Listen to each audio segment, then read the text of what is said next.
everyone! My name is Mitz, and here we are back at Higurashi when they cry. So, last time we got a giant, lengthy, historical reintroduction of how Hinamizawa syndrome and the disease itself that Mia Takano is researching fits into the larger scale world building of the world, which it's honestly kind of really fun and interesting to think about, because the easy way to actually make the whole disease and frame it in terms of the entire story, besides this whole like interweaving of politics, actually, is really just to say whole-handedly that Hifumi Takano really just found the disease after the war from people from Hinamizawa going to the war, seeing symptoms there, and then researching it for 40 years until his death, and then Takano took over. But how it's being framed right here actually makes a lot of interesting nuances, and I guess some characterization for her. Honestly, it's really nice so far. That could have been the easy way, but this is so much more better. And especially, I'm gearing the side that I'm based on how it's all written, that I'm how they mentioned how Himizawa syndrome might have been actually secretly impacted into past wars. That's probably real, but is the inclusion disease actually the fake thing?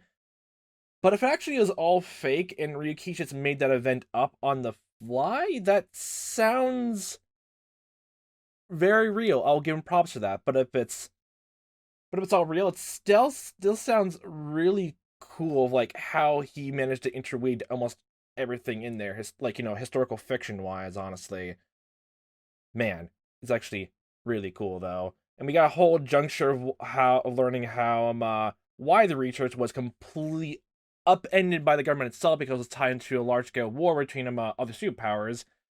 Plus, also just why people are taking on the project now anyway, both as other more power play and stuff like that.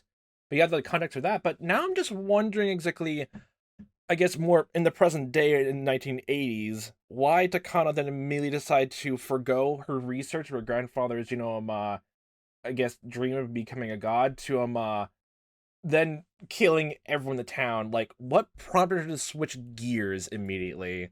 That's the one thing I want to know. Allow me to introduce you. This is Major Takano. Yep, we're going straight into I'm assuming this is right back to the Erie Clinic's boardroom. That or it's a very similar looking boardroom. Major, this is Dr. Kyusuke Erie. Oh.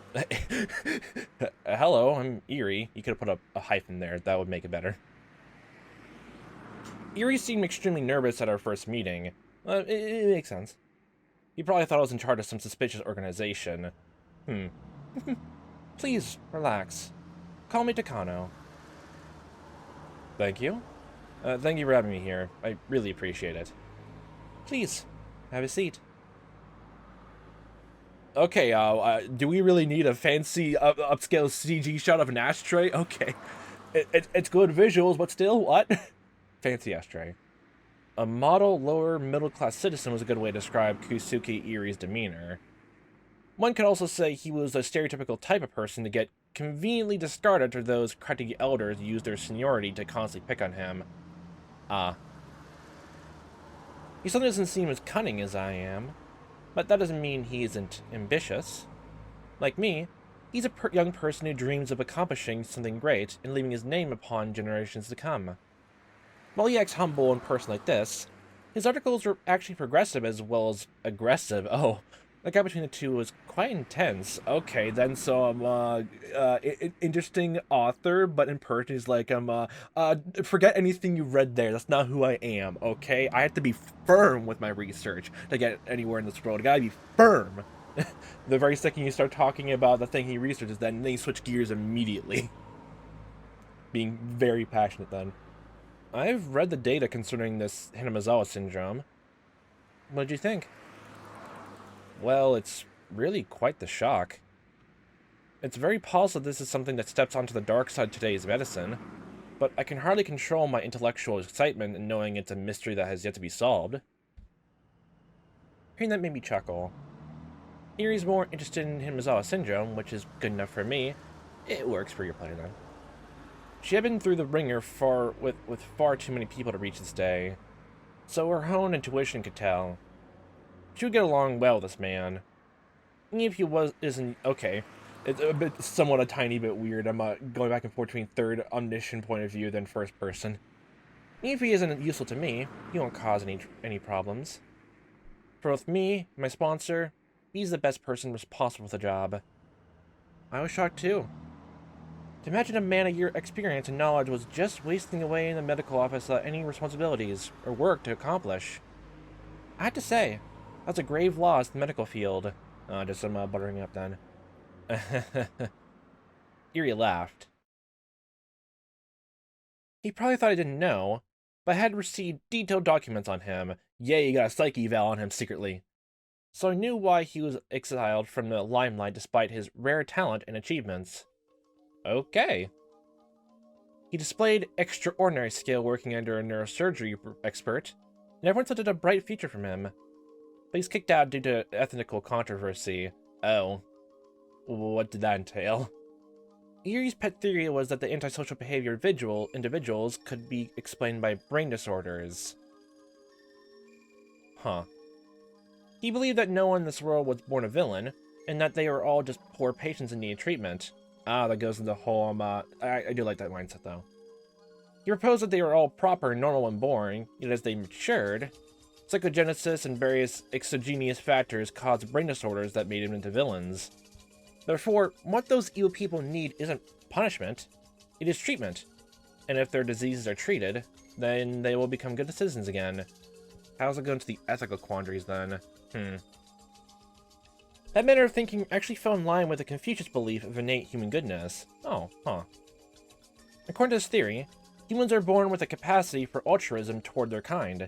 It's only afterward that they learn and acquire cruelty. Erie believed that acquisition was the result of brain disorders. The human brain creates human thoughts. Therefore, if one becomes emotionally ill, that means their brain is ill too. So if their brain gets treatment, they will recover emotionally too. That field was called psychosurgery. Huh. It's fell out of practice in the current Heisei era. The surgical techniques were applauded until mid-Showa, especially since it produced spectacular results in a chronic mental patient that was said to be incurable. The man who invented it even won a Nobel Prize. That was how revolutionary it was. Humans think. That's how they become ill. You have impure thoughts. That means you're tainted. Everyone knows that's why those who overthink matters are prone to mental illness. Is this fucking me? God damn it.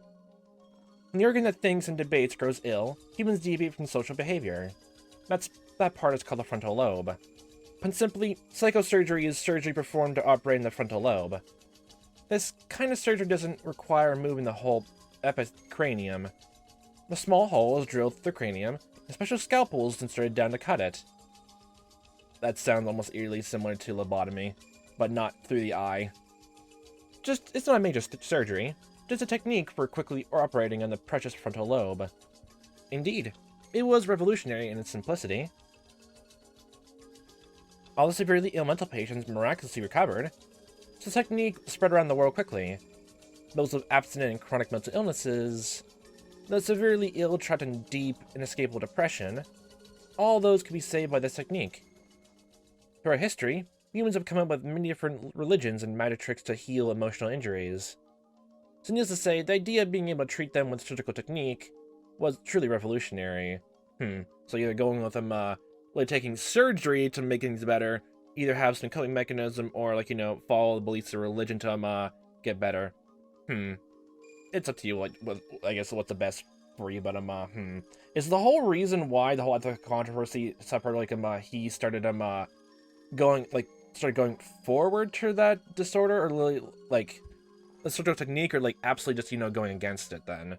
Well, he said it was in the Showan era that it was, I guess, around there, like, it was dropped, or at least the psychosurgery practice anyway, so, Erie admired psychosurgery, and pushed forward in the field of surgical techniques to treat human souls. Don't tell me he's done that to Sadako. However, from the modern human rights standpoint, severing a portion of the brain simply because someone is emotionally disturbed is absolutely out of the question. Oh, that's the whole thing? That's what it was? He was going for that? Okay. People gradually start to think differently, and said that psychosurgery was inhumane. It's probably one of those things where, like, if you don't know exactly what's entirely wrong with the brain itself, then it definitely becomes really weird to think about. Really just removing part of the brain to make it work better when you don't know how the brain entirely works. But I'm not a neurosurgeon, so I can't say anything else that anything more nuanced, anything that anyway. The frontal lobe controls how people think, but is also the part that makes humans act human. There are quite a few cases where that cut caused drastic, irreversible changes to the patient. Yeah, that's my first thought was back to lobotomy then. A basis happiness born from lack of thought. Oh. A change of personality. A loss of interest in everything. Major mood swings due to a lack of control over one's emotions. Somebody lost part of their memories. Yeah, and wasn't just like there was like, I guess, one well-known, I guess, person who, I forget his name. I think his last name was Pike or something like that. He got, during his work, like a giant iron pipe went right through his skull and pierced from the lobe.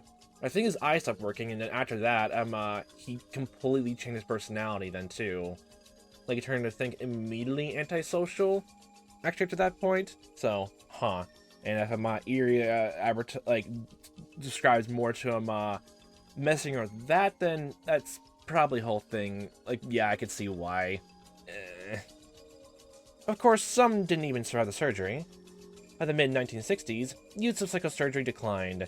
And I'm getting reminded now of I believe, take this grain of salt because I don't remember exactly, but I think there was, like, a woman who was born in the John F. Kennedy, I guess, family, who, was lobotomized, and then she was almost left to be almost completely immune. She couldn't even handle her own such words. Man, just learning about her own fate, actually, was just heart-wrenching, actually. How her family actually, dealt with her. Ah, good God. Also, due to the development of psychotropic medicine, the surgery was hardly performed anymore anyway. Yet some people still believed in the idea, and continued to perform the surgery and gather clinical data. They wanted people to recognize the value of the technique once again. Some of these surgeries were performed without consent. Did Erie do that? One theory is that in Japan alone, there were thousands of people who woke up from general anesthesia and to find part of their brain had been removed. What the fuck? Today, to perform such a surgery without a patient's consent is considered totally unethical, but it was different at the time. Different at the time in fucking deed. That's like, if that was like, okay, so either, like, was it the government's whole thing or like just the doctors itself? Because like, again, there's the whole thing of, oh god, MK Ultra in the US about, like, experimenting with actual drugs onto normal citizens, which, yeah. For one thing, the idea that doctors required prior patient consent was proliferated in the modern Heisei era. Therefore, people at the time didn't think it was that big of an issue. It was only later that people started to argue that it was inhumane. Finally, a decision was reached, and the curtain closed with the rejection of psychosurgery.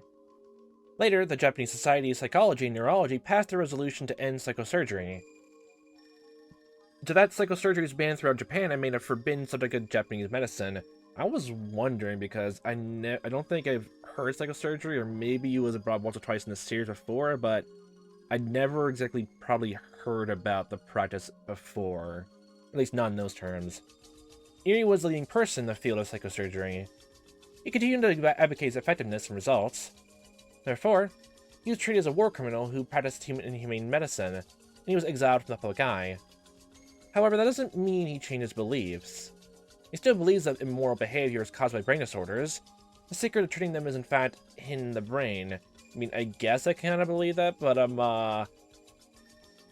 again, the whole thing about removing part of someone's brain to make it feel better is a bit weird to think about.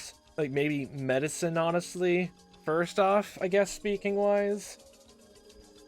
And there's the whole thing of, like, you can't really practice that in other animals, even though how close they are because of all that. If, like, it's a whole other thing, just, like, never mind, like, forgo the whole, I guess, efficacies of, like, animal research, honestly, on that. it would still be hard to, like, you know, practice it on other animals' brains when humans are definitely way different. It wouldn't even work there, so yeah. Yeah, I don't even think like, you know, monkeys and all that would be good, honestly, for that. I don't believe so. So, I don't have too much knowledge about how closely tied, I guess, monkeys and human brains, like, how similar they are, so I can't say anything about that, but that's the first thing to think about. I don't think it would exactly work, though, either, so, So unless, for some reason or another, people actually agree to work on human brains again, this is never going to be touched upon again, probably. Unless someone does the whole thing of, like, I consent to my brain to be put into research then, while still alive then, not after death, because, you know, that's literally, it seems like the only way you actually learn if it works or not. And, yeah, it's a bunch of hoops you have to go through to make sure everything goes right. It's probably not entirely worth the risk, honestly. So the existence of Hinamizawa syndrome, caused by parasites living in the brain that controls human emotions, actually affirms this theory. If it's alright with you, I would love to accept this position. Of course. Given Erie's history, he never turned down his offer. Despite his mild-mannered appearance, Erie possessed by a mighty ambition. There was no way he didn't desire a chance to complete research that would prove himself to be the medical society that ostracized him. Prove to the medical society. I'm handing him that chance on a silver platter. Was that actually what that was? A platter, not an ashtray? Okay. Thank you very much. I knew you'd accept. We were very lucky to have an expert like you. You'll be a great help. But are you okay with me being the director? Wouldn't it be better for you to hold the position, Takano-san? I'm just a simple doctor. Being in charge of other people is... No, don't worry. I'll give you my full support. Our sponsor wanted to pick a civilian. Besides, wouldn't you like to be called Director Erie? Again, that's not probably the way how his last name is pronounced, but I just like the sound of it. Like, the Director of Eeriness. Well, but... Erie allowed to hide his embarrassment. We're building a research center in Hinamizawa. Publicly, it will be a clinic. So with your consent, Dr. Erie, we'll like to call it the Erie Clinic. Again. The very eerie, scary clinic. God damn it. Lord of my own castle. An Erie castle. That's more than I deserve. You'll also be placed into the CDF, so you'll be registered as a medical officer with them. Since you'll be my supervisor, you'll be a lieutenant colonel. Lieutenant Colonel Erie. That's up to you. Is it Director Erie or Lieutenant Colonel Erie? Pick your poison. I'm not a military man. I'd rather refrain from being called Lieutenant Colonel. Director's already frightening title as it is. Now, it's already a more frightening title than your last name, apparently. How is that how you pronounce his last name? It's like Irie, I think it is. That's probably how you actually pronounce it, top of my head. Oh my. He's getting a chance to research brain parasites, plus being given the title of director of a new clinic as camouflage. Plus, it comes with staff and funding. He'll even have support from the Defense Agency and the Ministry of Health and Welfare, as well as a research lab with state-of-the-art equipment. No wonder he's laughing so excitedly. However, there are some risks too. Since he'll be involved with the secret research, he has an obligation to keep it a secret. Also, he is going to be going to an area plagued by mysterious and bizarre disease. I'm pretty sure you laid it all down with him anyway, and he still exists anyway. The sounds of it. There's no guarantee he won't contract it himself. But Erie is too young to even think about those things. Aware of all the risks, he quickly signed the contract with the ambition to have people recognize his talent once again. Well, you say, wait, hold on. You say he's too young to even think about those things, but he knows all the risks. Okay. You're saying he technically knows about it, but he doesn't. He's not thinking it like to the very end. And if he doesn't find a cure, then he's stuck like that in the town forever. Then okay, then let's go with that. Hopefully you like Hinamizawa, Erie. If you don't, then them's the bad breaks for you. When I saw him sign the contract, I finally relaxed. I knew he would agree to join us. At the same time, I was afraid of the chance that he'd refuse. Like, did the other options of him choosing leadership in the director position actually not feel like it would be a good fit for you then? Selecting a director proved more difficult than expected, and the only candidate Takano paired well with was Eri. So if Eri refused to take that position, then frankly she'd be placed in an even worse situation. Now that Eri has agreed to take the position, research on Hinamizawa syndrome can finally begin. The research center, or rather, the clinic, will be completed next spring. The Ministry of Health and Welfare and the Defense Agency will send the best equipment and staff, plus an abundant supply of funds. Then finally, our research will begin in earnest. Everything is going well. Of course it is.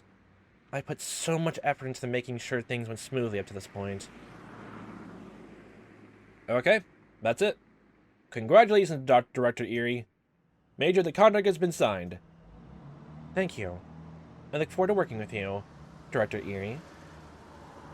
I look forward to working with you too, Takano-san. I hope we can get along. I'll be devoting my best efforts to this. No, thank you. Do your worst efforts. Let's both give our best. Now, the position of director has been filled. Everything is set. And thus time passes. The building is made. Oh god, war music time. Drums. That's great, just great. Congratulations, Takano-san. No, Major Takano, isn't it? This is all possible thanks to your assistance. I must give my thanks to all of you. Oh, don't mention it. But we should say our congratulations until you finish your research, huh? You're only at the starting line, aren't you? Exactly. I'm devoting my every waking moment to this research. We can hardly wait to see the result of what Dr. Takano couldn't finish. Well now, Sensei. Let's not talk about business today. Let's have a toast to congratulate Takano-san and Eri Institute. Hello everyone. Nagata. Okay, hi. I'm Nagata from the Ministry of Health and Welfare. I would like to say a few things with toast. Oh, Takano-san. Make sure he works hard, okay? His research center will be supporting the Institute. If you need any technical support, just call him IT support. Make him work hard? No. I thank you for your support. I'm Takano. Pleased to meet you. Oh, Takano-san. Let me introduce you to these gentlemen. Connections. Oh, hi. Meet Tomotaki-kun and Okonogi-kun from the Self-Defense Force. Okonogi? Wow. They're your backup from the SDF. I'll let them introduce themselves. Hello. Nice to meet you. I'm Tomotaki. I've been commanded to serve as an auditor of this project. I look forward to working with you. The funding for research is largely coming from the SDF. It's only natural for the SDF to assign a watchdog to make sure reasonable research is taking place. However, someone in a position like that should be my opponent. Why was someone in a position invited to this private party? Does it mean his auditors on my side too? Seeing the thorough groundwork, I couldn't help but feel the strength of having a sponsor all over again. I won't be staying in Hinamizawa. I only come by routinely check on the progress of the research, as a photographer, only watching and looking at birds. Is that actually an actual interest of his? Is that just purely just cover? Oh, that's too bad. Hinamizawa is a beautiful place of clean air. Please, come visit us anytime. Outside of work, too. Thank you. I guess I will. If he really is an auditor, I should maintain a good relationship with this man. He'll hold the key to all future adjustments of our funding, so long as we continue drawing it from the SDF. And since many people say he's more aloof, then he probably doesn't notice that then, so, makes even more sense why she tried to have a better relationship with him then. Even them, dating. Which, from the sound of it, I don't think she technically even loved him, really. Or if she did, then, there's always that weird, I guess, other power play caveat. Power dynamic stuff. Oh, hi! Nice. Look at you all snazzy. I'm Okonogi. Nice to meet you. He's the commanding officer of the Mountain Dogs, one of our unconventional warfare units. Let me station in Hinamizawa to provide you direct support, Major. Should I consider my bodyguard, then? Their principal duty is guarding VIPs and preserving secrets. Think of them as your hands and feet, and work them hard. Thank you. Tomotaki seems to be an honest type of military man. This Okonogi person looks the complete opposite. Very stern. His main job is to preserve secrets, but I bet he's also good with espionage tactics like counterintelligence and information control. Yes, that'll explain his demeanor. Since the SDF is funding our research on Hinamizawa syndrome, of course this is considered a military operation. Wow, holy, my gosh, there's like two different contrasting people altogether. Honesty and complete lies, or at the very least, upholding secrets and anything like that. So, interesting. It's an interesting contrast. Therefore, this research has to be done in secret. That's why a unit like this is necessary. Besides, it's very reassuring to have someone capable of combat working under me. I should maintain a good relationship with him, too. Okay, enough introductions. Come on, Tomotaki-kun, you can relax, too. Let's put aside our ranks today and have a toast. Just takes off every single, like, award on their belts and removes the little stripes in the sleeves. Paints over them for the time being. Well, this is supposed to celebrate the establishment of the Erie Institute. Erie himself isn't here. But that is his job, after all. Erie is simply a puppet to fill a seat.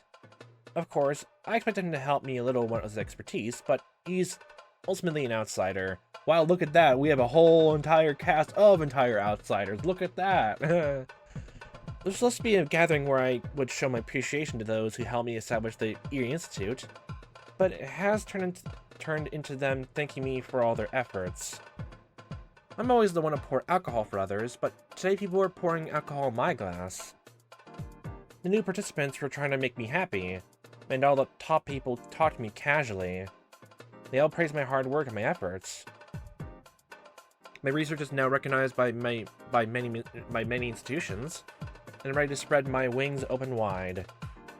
And all the people who are expecting me some returns once the research accomplishes something are trying to curry favor with me. But right now, I'm just very grateful, regardless of their motives. At least if someone working on us and trying not to sabotage from the inside out, then you are fine. Let's have a toast to wish the best of luck to Miyu Takano-kun, and also to the new Erie Institute. Ara, sensei, please end the toast. It's like a dream. I know. This is just the beginning, and I shouldn't be satisfied with this alone. But just for today, I can forget about everything else and enjoy the celebration. I'm not a heavy drinker, but drinks taste good tonight, and the more I drink, the happier I get. Oh, this is really wonderful. To be called Major by Tomotaki and the others is wonderful too. That's the rank my grandfather had during the war. That means I finally caught up my grandfather. This is only the beginning. From here on, I intend to reach what my grandfather couldn't. This is the best night of my life. I ended up leaving to fix my makeup. Oh, is this where Tomotaki comes into play then? I'm filled with elation. I need to feel fresh air to calm myself down. My heart's about to explode because I'm so happy. Oh, that looks so cool. The gathering is taking place a little distance away from the main building. The restroom is in the main building, so I need to walk across the hallway. A beautiful and well-maintained Japanese garden is visible from the hallway. It's raining. I usually don't like rain, but I don't mind at all today. I feel like even the raindrops are congratulating me. You see your tiny little screens, they whip past and go to the ground. The cool air feels pleasant on my hot skin. It took me a moment to notice how unsteady my footsteps have become. Okay, you drink a lot. Maybe I drink a little too much. It's like me to drink more than I can handle. You're letting yourself go then. Although this is a party, I don't want to embarrass myself, so I decided to cool off a little by looking at the beautiful Japanese garden. I found an elegant chair set on a red carpet nearby and sat down on it. Since I was with associates until now, I was forced to constantly be on guard against embarrassing myself. But now I was alone, I could let go and truly relax. I look up at the sky. I realize it's still raining hard. But distance, the horizon is a little lighter. Maybe it won't be raining for much longer. Well, that's normal. Rain stops eventually. No matter how cold it is or how hard it's raining, rain stops eventually. I saw a pair of sandals and an umbrella, almost inviting me. So I took them into the garden. The tasteless laughter coming from the party sounds far away now. I took the umbrella and looked up to the sky. I felt the raindrops hit my face, and gazed up at the sky for a while, forgetting all about my hair getting wet.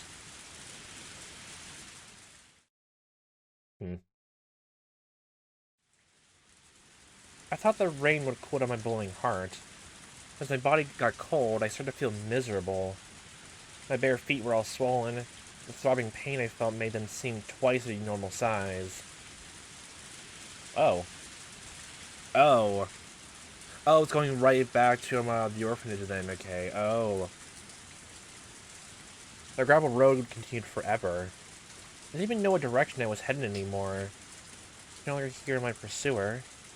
I lost me running through the woods like mad. My body was covered in scratches. I finally started to feel the pain from that.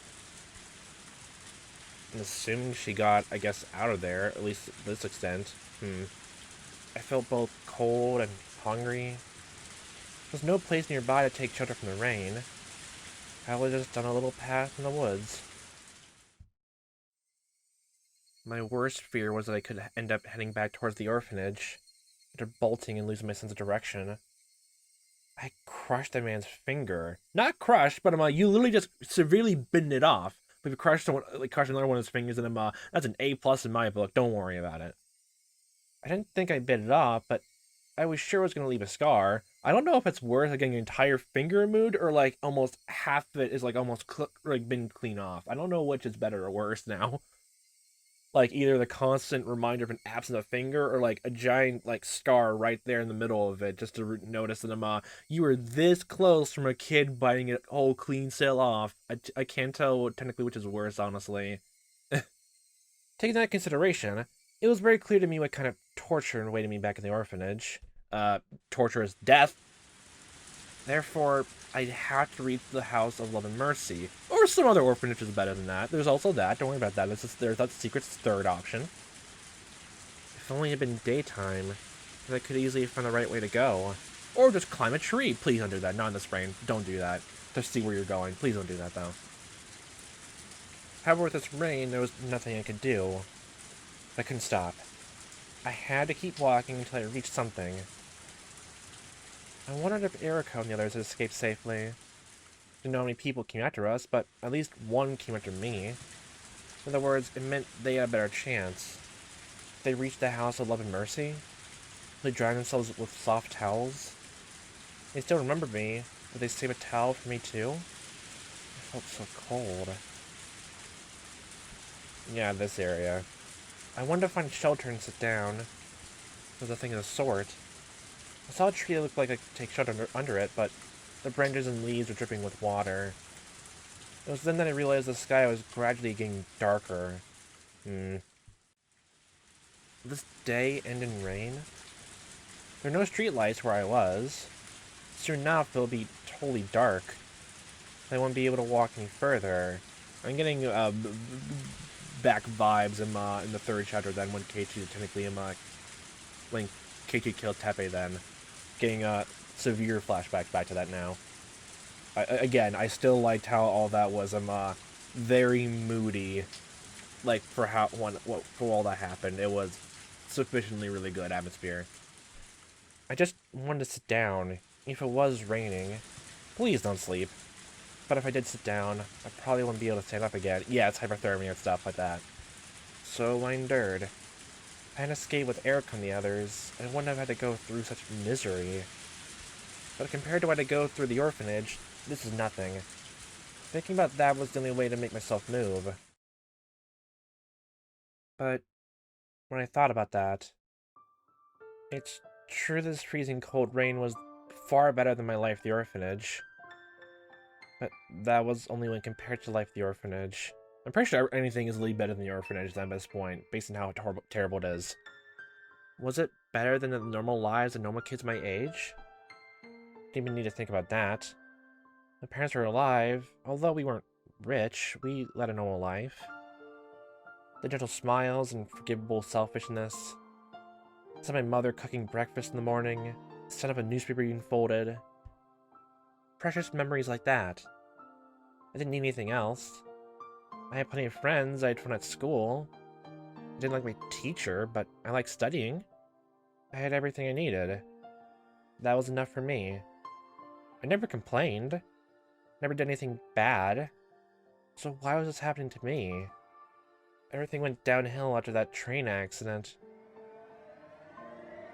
The die of fate kept rolling a 1. Okay, look at that. It's the classical thing of comparing the villain to the hero. The die of fate kept rolling a 1. The die never showed its good side to me. It turned into a -1 or 0 on the die. If the accident was my fault, then I could have accepted it. But it wasn't my fault. I wasn't even there. And you're a kid and you're gonna blame yourself for a train accident. Again, it's a normal thing when you're like in that sort of situation and you feel like things could have gone differently if you were there, or that you were there and you could have like done this and that differently. But when it comes to like stuff like that, it would never really change though. If it's like a train accident, then yeah, no. But if you start thinking and like going in circles around that, you just get yourself in a giant spiral, which you need to set yourself out of, whether by yourself or like support group. I waited for my parents at home. I like going to the mall with them. We used to have a meal at the restaurant in the mall. I always told them to let me know if they were going to the mall. That day, they went without me when I went to my friend's house to play. Oh no, you're going to Survivor's Guilt though? Oh boy. My friend wasn't in, so I went back home. I didn't see anyone home and found a note that said they were going to the mall. I regretted going to my friend's house. I waited at home. They didn't come home. They were still gone by dinner time. Now I'm just wondering if you technically found the, I guess, Hifumi Takano, or like he started you in the orphanage now. I was getting hungry and got angry with my parents for leaving me. I thought they were having dinner at the mall restaurant without me. If I hadn't gone to my friend's house, I would be eating dinner at the restaurant too. And if you went with them, you probably would have died, or like at the very least got massive injuries. I love the little flags that came with the kids' meals. I was collecting those flags.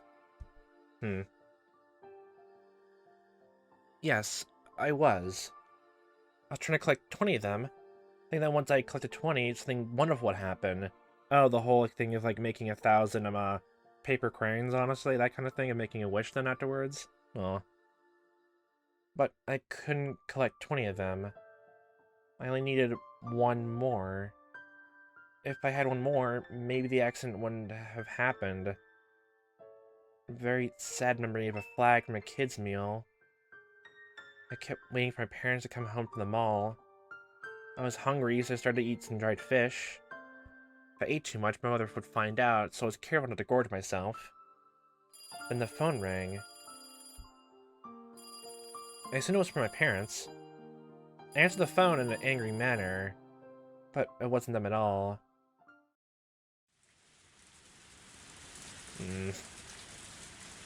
What happened to the house? We had rented it, so maybe someone else had already moved in. The looks of it, I think we already know who the house belongs to if everything looked just the same. What happened to my room? What about my desk and all the flags that were in the right middle drawer? If it wasn't my house anymore, then where was I supposed to go? Even if it remained in my house, my parents wouldn't be there to welcome me or protect me. I mean, just because I didn't have my parents protect me, the whole world became so cruel. How could anyone take me away from the house I was used to living in, just because my parents were gone? Why didn't they just leave me alone? They asked me many things. They tried to confirm many things. But how can I have understood any of the forms they gave me? I was asked a yes or no question. I had no choice but to answer yes. Before I knew it, I ended up at the orphanage. It was beyond heartless. I didn't do anything wrong. I was just a little girl. I had to sign so many papers, but why this? The warm and gentle world ended up suddenly without advance notice. I was thrown into the cruel and merciless world alone. Was this the real world? Did I have any allies at all? Okay, we're just seeing mental spiral here as a kid then. And this all probably led up to him even to modern day stuff, yay. Just because my parents died and I didn't have any relatives, the world had become so sad. When is the die gonna come up with a 6 instead of a 1 to make up for the continuous series of the latter? Oh. Tears pouring down my cheeks. The salty taste further saddened and irritated me. I couldn't do anything but cry. And no matter how hard I cried or pitied myself, the cold rain wouldn't warm my body or save me. I didn't even know where I was or in which direction I should go. Eriko showed me the map to the House of Love and Mercy when we were planning our escape, but we only learned the shortest route. I was completely lost now. But strangely, after I finished crying, I felt a groundless strength within myself. It's like, I guess, cleansing, your negative emotions out from you then. I once learned that tears washed away particles in the eyes, but there's a different purpose to them too. Tears also wash away what's in the heart. I clenched my fists and forced my feet to move. I head in the direction I believe to be correct in the gravel road. It's probably better to have, like, let all those emotions out anyway than them letting it bottle up anyway. The rain was still pouring. It was getting darker and darker. I roared the sky amidst the rain. My sadness was turning to anger. Oh. You stupid god! Why? What have I done to deserve this? What did I do? I didn't do anything. I'm just living a normal life, that's all. So why this? My daddy told me there were good things and bad things in life, but neither of that lasts for long. But this misery won't last that long either, right? I won't be all alone in this miserable place forever, right? Isn't that right? I just looked up. I felt the raindrops hit my face. There was no God. I knew that in my heart. But such disbelief wouldn't save me. If I believed he was there, I should have been saved. No, I needed him to be there. Who's gonna answer me? I heard thunder. Yeah, okay, this seems like the villain's going, like, Mia's talking more about him, I guess some things I felt before, honestly. The whole thing was, like, my own things about fate and destiny, stuff like that. Then I realized he was there. He was there and he was listening to me. In his eyes, everyone was supposed to be equal. He was listening to me. I've gone through enough. More than enough. If I was too happy before that I could take this misery, I wasn't. I was living a normal life. If you asked me if I was happy, then sure, I was. But this is what I get in return? It's not fair at all. I heard thunder again. He was listening. I continued. If this fate of mine was your mistake, let me be free. Please, end my misery and let me be happy again. But if this is in fact my fate, and I'm supposed to live this way to the end, I don't want it. Kill me. Kill me now with your lightning. Just finish me off now. Come on. Kill me ruthlessly. Right here. And now. I heard thunder again. It was loud enough to make me shiver. I normally would just hide in the house and wait until the thunder went away. That day I wasn't afraid. The house? Come on. Kill me. Miyoko Tanashi's right here. Just like you killed my parents. Take my life too. The heavens replied to my provocation. The heavens took aim at me, a lowly human who dared sling constant insults at them. That's my wish. I opened my arms. He's God, so he wouldn't miss me. However, I guess even God makes mistakes sometimes.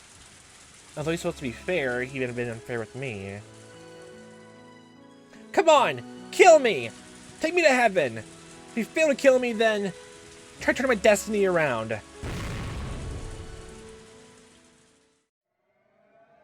Pitiful child. Oh, hi! Is this the person chasing after us the entire time? Yay! A flash from heaven. I thought I smelled something burning just before it hit. The sheer force knocked me to the ground. It was a strange experience.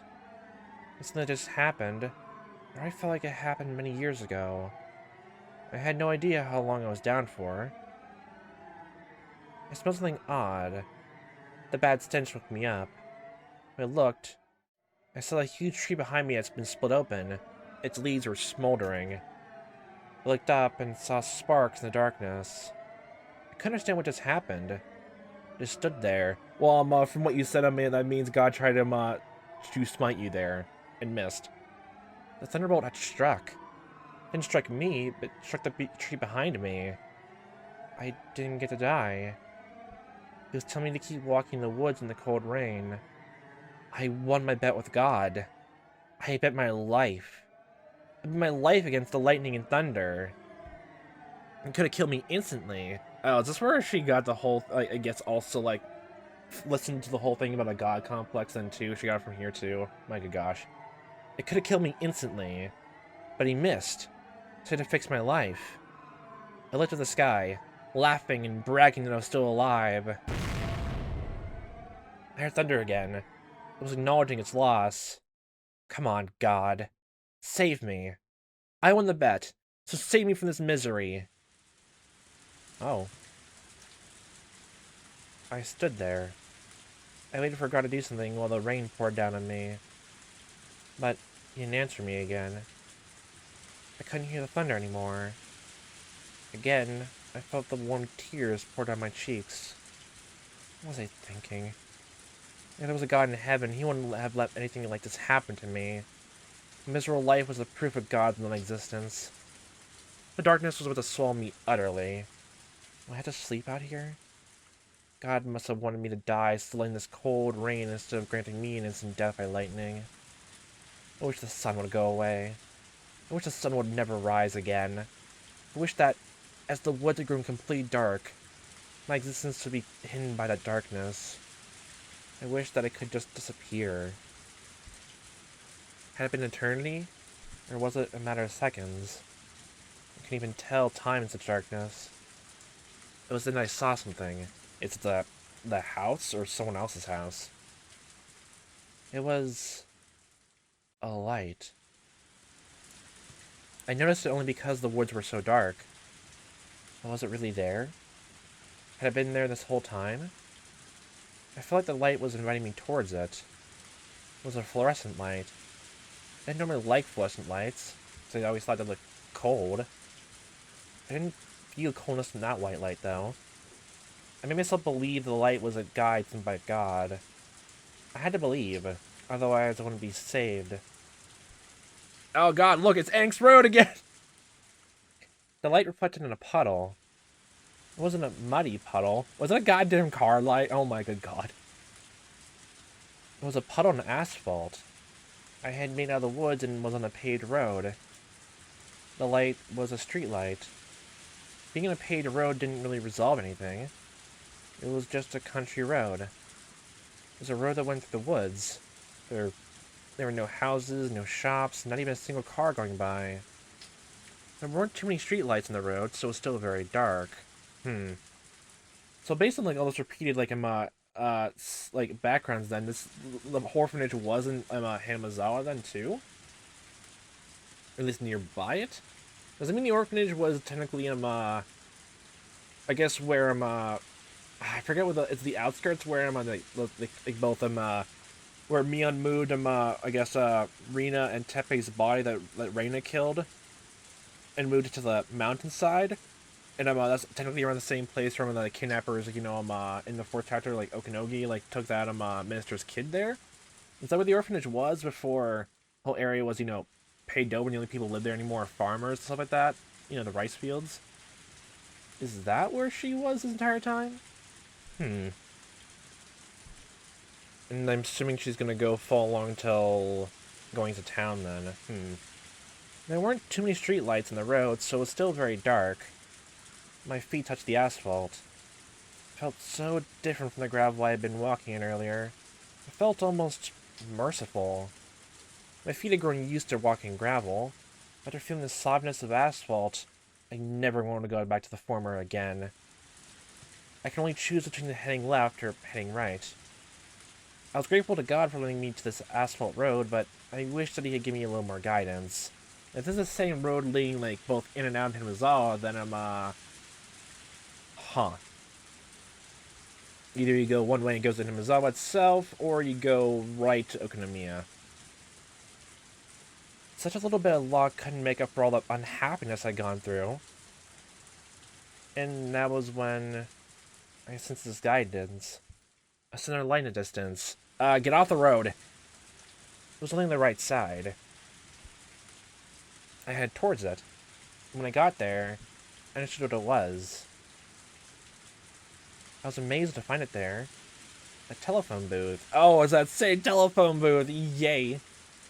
Who would actually make a call in the middle of nowhere? A telephone booth in the countryside was rather unusual. It's a haunted telephone booth, then. There are plenty of red public phones all over. I always thought telephone booths only existed in big cities. It almost looked as though the telephone booth had been put there as punishment for doing something bad. Make your last call before we execute you? When I thought that, I felt bad for the only telephone booth. It reminded me of myself. Even if I went inside the telephone booth, what could I even do in there anyway? I didn't know the answer to that question, but no matter what, I just had to get in there. At least give you some reprieve from the rain. Hello. The door squeaked as I opened it. There were lots of moths and other bugs flittering around the light. This literally just looks exactly like the other telephone, I guess, booth interior shot that was in, I think the bad end of Chapter 6? Where, when Keiichi actually goes along with them, Chi-sensei, to, find and, talk to Reina in the mountainsides where, she's back at the school. And, takes it over and, blows everything up, arson style. I think the phone box is yellow, though, so, There were lots of moths and their bugs floating in the light. I usually hate bugs, but in that moment, I felt like that they were my friends, sheltering from the rain like me. There was no heater, but it was still very warm inside the booth. It sheltered me from the cold rain. Soon enough, I crumbled to the floor. The warmth of the fluorescent light embraced me gently. I felt like it was telling me that it was okay to cry. But I had no more tears left, because I cried them all out when the lightning struck. Aching scratches covered my body. My calves were in pain too. Everything hurt everywhere, and I didn't want to get up ever again. I wished I could fall asleep. If I did that, the staff in the orphanage might find me. Windows in the booth were high up, so if I sat down, it wouldn't be visible from the outside. I'm wondering if it would be even a good idea to sleep here anyway. If it's warm enough there, maybe you won't die from hypothermia from the sound of it, but at the same time, don't chance it. But as it was the only shelter in these dark woods, the staff would be sure to check it. That was why I couldn't stay there for long. Telephone booths in the back then weren't completely made of glass, so it was possible to hide inside one. Well, I can already see, the bottom halves anyway. Thank you for the parentheses, though. My exhausted spirit understood that I had to move. I just couldn't make myself... Maybe I was experiencing some kind of vision. I felt a strange calmness that I had never experienced before. I didn't feel that I was myself. It was very strange. I thought maybe it was killed by that lightning. I assumed it was still Miyoko Tanashi, but maybe it wasn't her at all now. I seriously considered those things. The lightning struck you dead, and now that's not your name anymore. Your new name is, and now I'm just wondering if there's any kanji, for names or anything that are parts of names which goes to lightning now. And I started to think that the telephone booth had something to do with that. Because God led me there. Are you gonna make a random phone call to someone, then? He couldn't have done it just so because it's providing shelter from the rain. There had to be something else. I wondered what it was. Could it be something in the phone booth that could save me? But what? The telephone booth used to make a phone call. I didn't have any money. But then... Hey look, there's a quarter in the ground! I noticed something that looked like a copper. My heart skipped a beat. The 10-yen coin I saw wasn't there before. Hey, just right there in the corner! Did I just miss it? I didn't think so. It must have just showed up. You blink, it's right there. Blink again, you get more coins. Keep blinking. In other words, this 10-yen coin was guidance from God. He was telling me to make a call with a coin. But who? There was no telephone book. There was no telephone book. In that case, I could only call a number I knew. Did God want me to do that then? There's only one coin. I can only call one number. Would he call me Takano? But like, I thought they said they didn't know his number though. They taught us the phone number at one point early on, but it's gonna just make a random phone call number. Honestly, just call straight to him, or is it someone who gets you to him? Okay. I couldn't talk for that long. I had challenged God earlier, so it was just a matter of course I think that God was challenging me in return. Okay, that's a bit unfair when I think about it that way, so yeah. I only had one chance.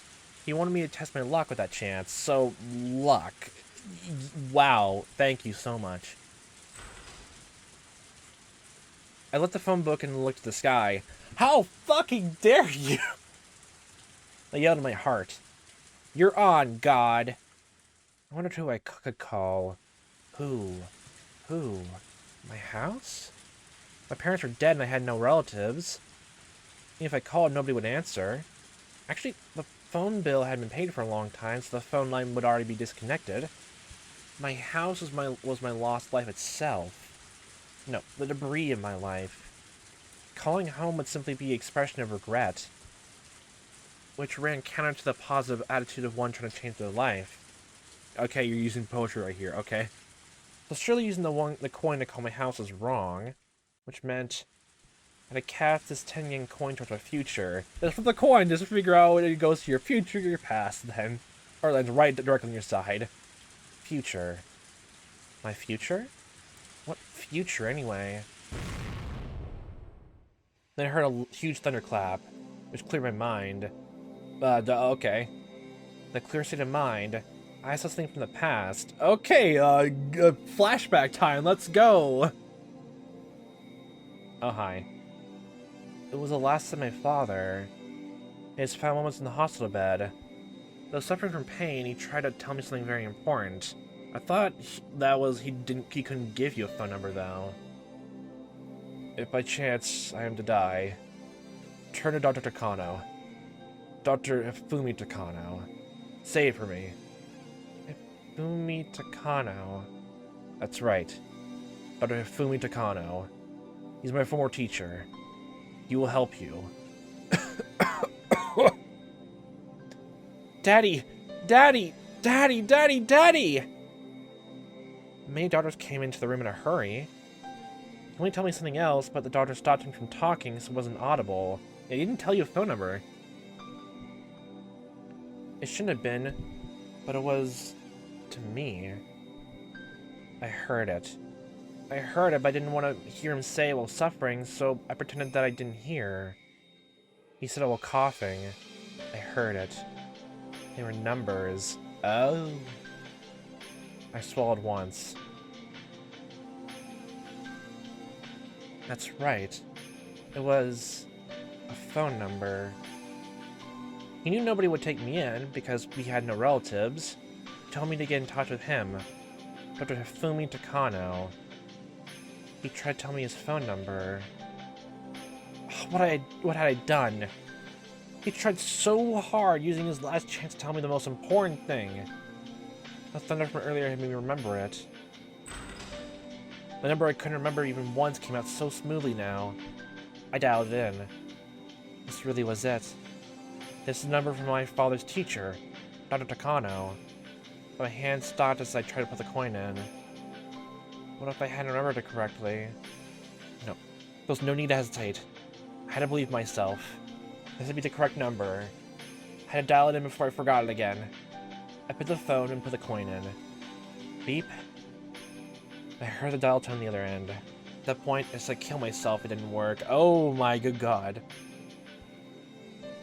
I could go back into the woods and wait for another lightning bolt.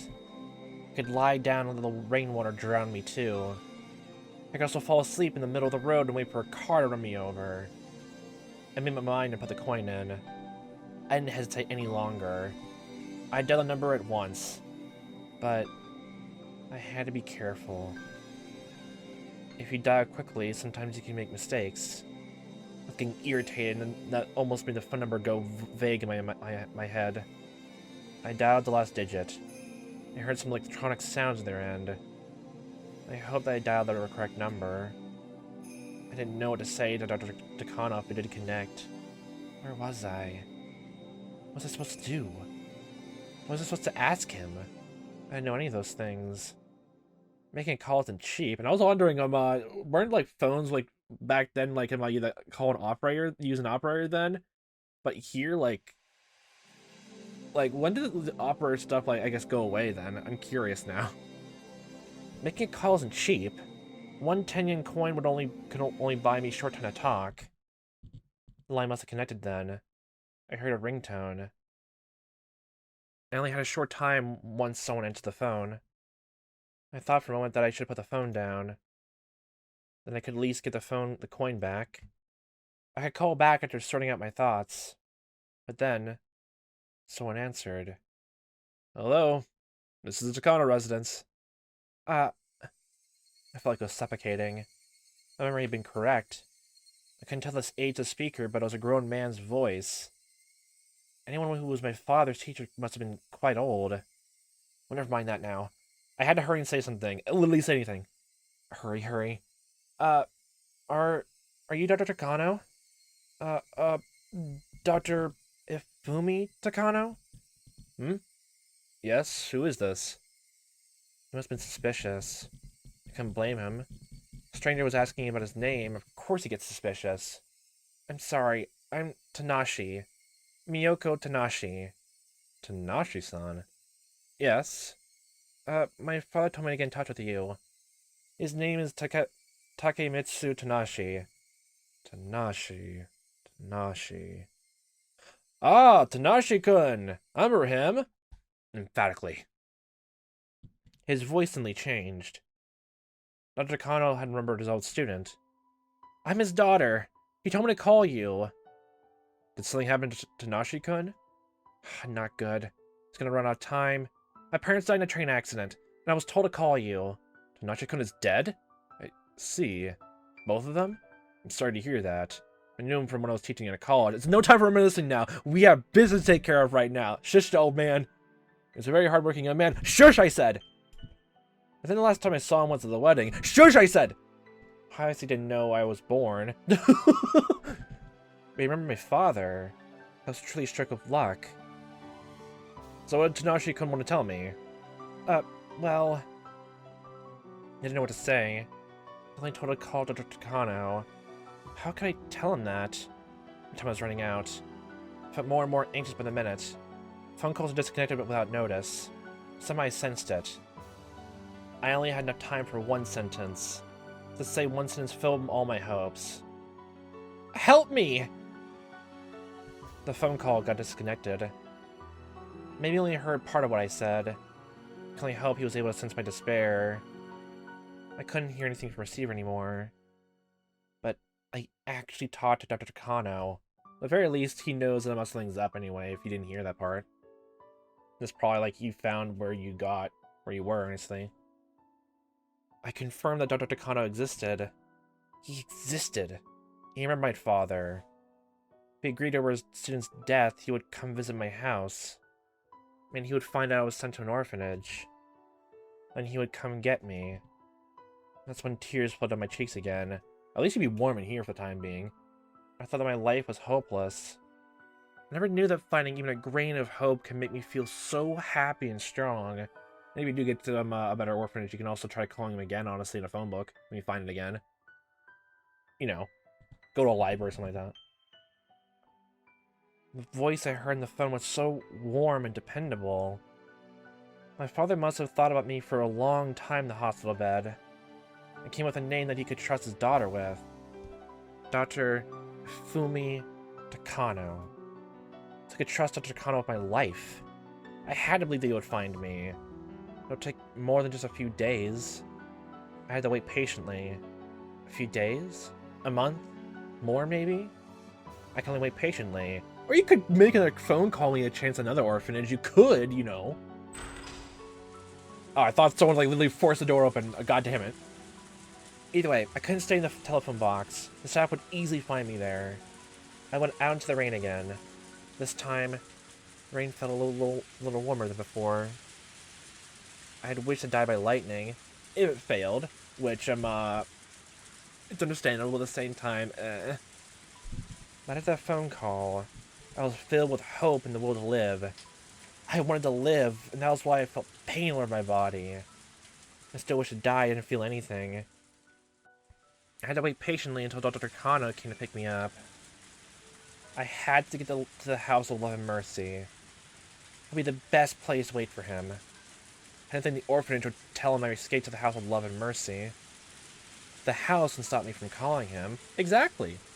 All I had to do was call him again and let him know where I was. I didn't know where I could find the House of Love and Mercy. Couldn't see any signs anywhere. Didn't even know what direction the orphanage I escaped from was in. Man, if only you had the coin still, you can make a flip and go what direction along the road and get there. But I couldn't just stop. I had to walk. I had to find shelter. I had to find someone to ask for directions to the House of Love and Mercy. I had to keep going, because I finally saw the light into the tunnel. The chills and throbbing pain tormented me. I couldn't die until I met Takano-sensei. Oh hi, here we are, it's this place. Right where people have died and all that. I wish a car would come by. If someone who lived in the area I could ask. But the police wouldn't do me any good. I'm sure the orphanage had already called the police about our escape and they wouldn't be forgiving. Yay, another reason not to trust the police, at least for right now, anyway. The police are sure to send me back to the right orphanage, quote unquote. Either way, I wish that someone would show up. Otherwise, I'd have to keep walking the asphalt in the darkness forever.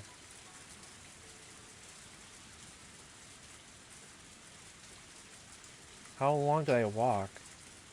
Still no car. This must be the most unbusy street in all of existence then. Just I couldn't help but think that maybe the world perished, leaving only me behind. A car showed up. Look, it's the only other person in existence in this whole entire universe. I sensed the car coming up behind me. I turned around. I saw their headlights approaching me. It's literally just paralleling a lot of different things as one scene, honestly.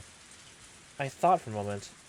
Should I stand in the middle of the street to stop the car? Just right there, arms outstretched. Stop, please! It was so dark.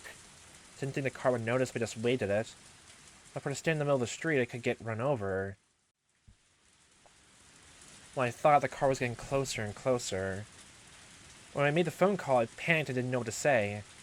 This car, I had to think very carefully. If I couldn't think of anything, then I should just let the car go. Well, this thought vaguely in my mind. I was probably surprised when the car slammed the brakes, the screech, and came to the stop. Yeah, I was wondering if I was going to do the whole thing if you did this action, now someone else is going to do their action. Maybe I wasn't all there to the miraculous experience of lightning striking near me. That would put you a lot of shock. I had half lost my mind in those dark woods, so I probably wasn't thinking very straight. Because the car had stopped recognizing me. In other words, the driver knew who I was. Time to claw out their throat and steal the car, Grand Theft Auto. The only people in the area would recognize me were so they children through my whole body. So I had to dash away. I heard a voice calling after me. I no longer had the strength to run. My feet were trembling, I couldn't make them cooperate. Fucking course, they'll start looking at the roads, honestly, for it.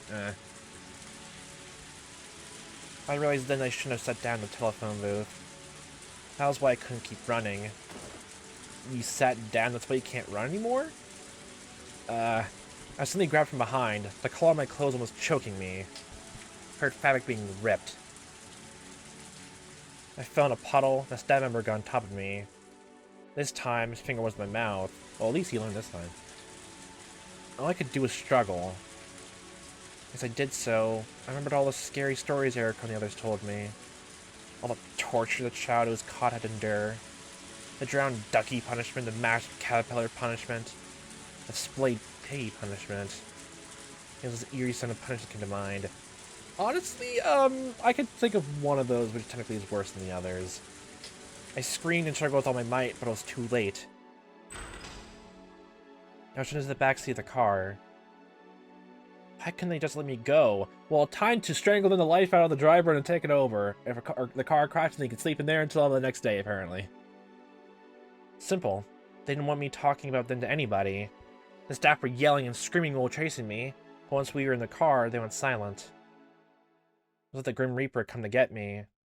Whether I liked it or not, I had to come to terms with the fact that my luck had ran out. Still scratch them and scream at them. But I had called Takano-sensei, so I knew he'd come to get me. Didn't know when that would be, but I knew it would happen someday. Like, if they have records and honestly all that, maybe. So I wanted to live. How would be saved if I had lived? I couldn't even imagine the kind of punishment that was waiting for me. But even so, I said to myself, I have to live. I already found the light at the end of the tunnel. All I had to do was endure until I reached it. The car stopped. We arrived at the front gate of the orphanage. Back to hell itself. The two staff members grabbed my shoulders so I wouldn't run. There was two of them in the car? My shoulders were very skinny, so it hurt a lot.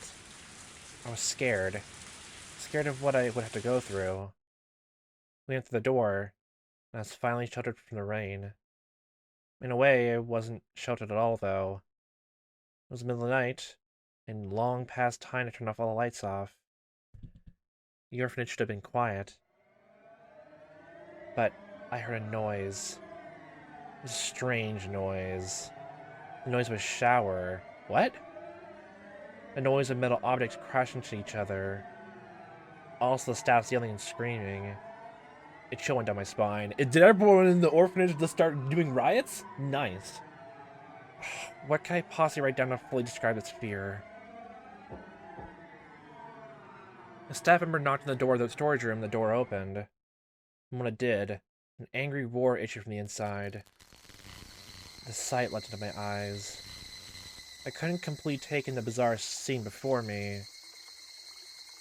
Two staff members were hitting a mat with bamboo swords while yelling violently.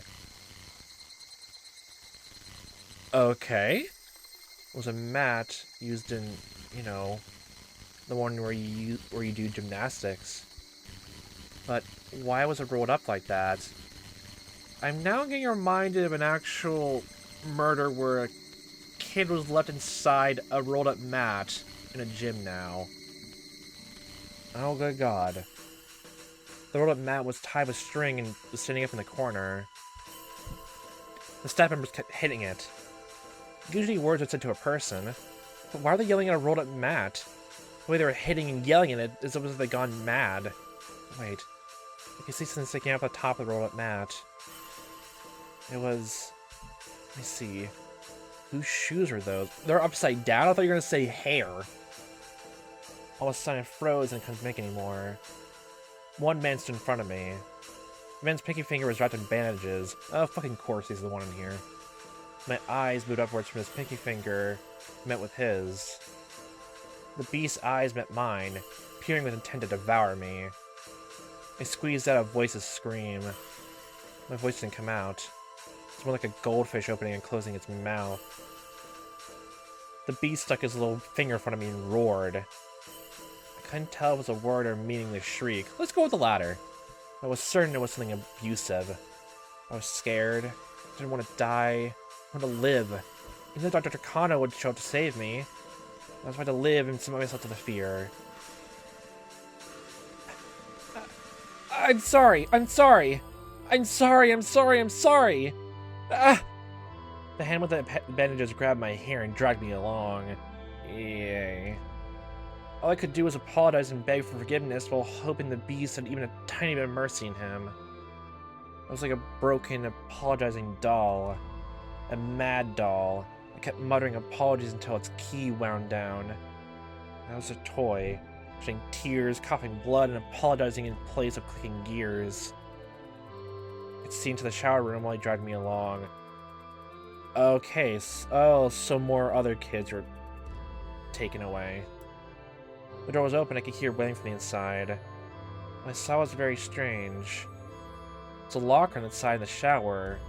An odd sight. Oh, that's the drowned ducky thing. What was the second one again? There was a splayed pig, which I don't want to see or hear mention of that anyway. But I can't remember what the second one was. I'm pretty sure that's what this is. Oh god, we're actually getting to the third one, aren't we? A locker was taking shower sideways. If there wasn't a person side, that'd be kind of humorous, but I never imagined anything like it before. So like, I'm just imagining it's like they're slowly drowning the kid inside. Oh god, like almost waterboarding. The locker was taking a cold shower while two staff members hit it with bamboo swords. I explained the metallic noise I heard before. The beast didn't want me to see that. Didn't want to see it. He held my hair violently and twisted my neck so that I had to look in the opposite direction. Then I realized.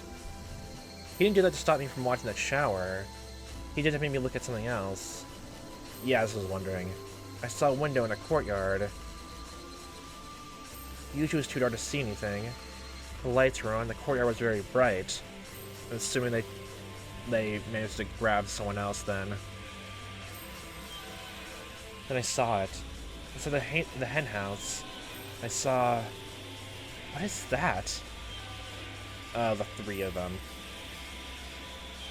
That hair was Eriko's. Blank? Blank? But why would she... I was far too... Okay, I think she's really being killed that... Wait, no. Oh, good god! I'm sorry. I'm sorry. I'm so sorry. I'm sorry. Oh, good god. I don't want to die. I know Dr. Kano's coming to save me. I know he's coming. I was taken to the staff bathroom. A stink of ammonia. I saw, which just doesn't fit in the bathroom. Why was he in the bathroom, I thought? He's not planning to... I can probably see why a lot of different things are censored in this game. No, wait. No. Tanashi, this is your punishment for breaking the rules, okay? Everyone must follow the rules. If you don't, you get punished. You understand? I'm sorry. I'll never do it again. I'll do everything you tell me to do. I promise. I really do. Please, spare me. Please spare me from... Yeah. No, that hurts. No.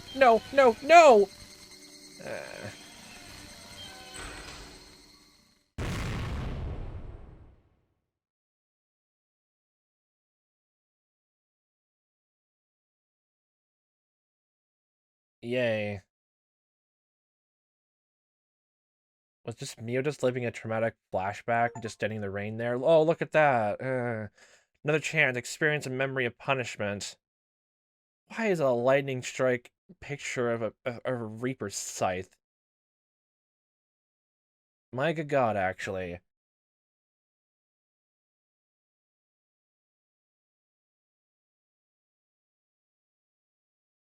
I don't think we should talk about that at all right now. At all. At least we got to see more about the experiment itself, of how, Mia took over, and honestly, like, all that. At least she made a phone call with him, well, obviously, like, like, Takano, like, found her later on, and then, adopted her. At least there's that. But, we don't need to talk about anything else. We absolutely don't. Like... The only thing I can say properly on that subject matter is just to say that suffering, all in all, is completely and utterly worthless. Not a sense of like no one has to go through that amount of suffering just to prove they got better. Or like at least how like some people like like in some when sometimes people are traumatized, they go back and just try to think of what the meaning was of it all, of going through all that, when literally trauma is just trauma. There is no real meaning to it. And if someone says that you went through suffering for a greater, bigger purpose, then I don't trust their opinion at all.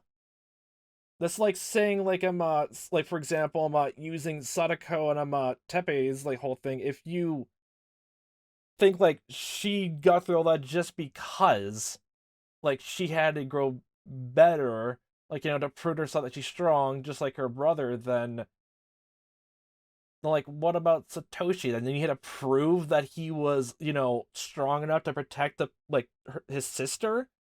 he had to do that. He had to go through all of that with his aunt and uncle just to prove he was strong. No, fuck that. Suffering isn't meant to be for anything. And it's good that she got out of there just enough to make that one phone call, if anything else. Don't know if Eric and the rest managed to get out of there, or at least I'm like to kind of like found out what the whole orphanage is like and then decided to like help out from there. Maybe we'll find out next time, but at least she got out of it. At least, Mio got out of it. At the very least. At the very least. Mm. Mm. Even outside of that, going back to the orphanage, then I'm the entire scene where Takano literally just the whole phone booth and talking to God, saying how things are unfair and just like making a bet. I do like that quite a lot, actually. Both for that, similar things I mentioned before, while leading up to the story, honestly, and also like the numerous amounts of parallels that are that were shown throughout the entire series. It's really great. At the same time, yeah, yeah. At least now at some point that I'm at least Hifumi found her through one way or another, just searching through records and stuff like that just to find her an orphanage and taking her out of there. Then yeah, at least she was able to escape out of there, at least for a bit, to scream her own peace of mind when she couldn't do that inside the orphanage.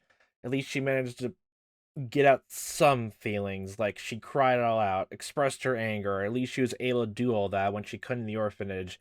At least make that one phone call. At least she was able to do that. And then because of that, things got better. At least things got better when she was actually able to get out of the environment and actually let some of her anguish out and then make a call for help, and things got better. Because in time, things do get better. They will. And that's the whole point of the series, then, isn't it? Like, showcased several times, first in the first four question arc installments, then showcasing it more in complete detail in the last few in the answer arcs, that if someone completely just goes and isolates themselves, or they feel or they literally can't talk to anyone about what's troubling them, or they feel like so many different things are compounding on top of them, things just grow worse, whether around them or just internally.